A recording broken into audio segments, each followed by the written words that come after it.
Hello पिला माने good morning. जानिछ जे पूर्वरु आमे विभिन्न ज्यामितिक आकृति विषय पढ़ीछु एवं मु आशा करुछि जे से गुड़िक तुम मानकर सब मन तेणु से ज्यामितिक आकृति गुड़िक मध्यरु आज आमे त्रिभुज आकृति विषय पुंखानुपुंख भाव आलोचना करिबा।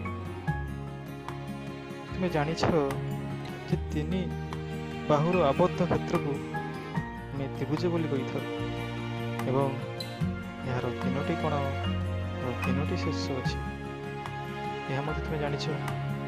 तेबे वर्तमान आम त्रिभुजर प्रकार भेद विषय जानिबा। तेणु देख बाहु अनुजाई त्रिभुज तीन प्रकार।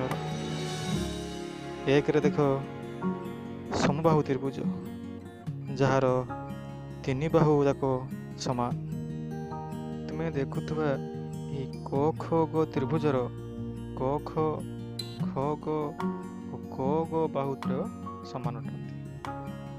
द्वितीय देख समद्विबाहु त्रिभुज जार दुईट बाहु समान। तुम्हें देखुवा क ख ग त्रिभुजर क ख और क ग बाहुद्वय परस्पर समान अटंती। तृतीय विषम बाहु त्रिभुज जार तीनोटी जाक बाहु समान अटंती। तुम्हें देखुवा क ख ग त्रिभुजर क ख ख ग और क ग बाहुत्रय परस्पर ठारू भिन्न दैर्घ्यर अटंती। तेरे आज आम बाहु अनुजाई त्रिभुजर प्रकार भेद विषय जानिले। आशा करुछि तुम माने एही पाठटी को भल भाव बुझिथिबो एवं आमे परवर्ती क्लास रे कोण अनुजाई त्रिभुजर प्रकार भेद विषय जानिबा। धन्यवाद।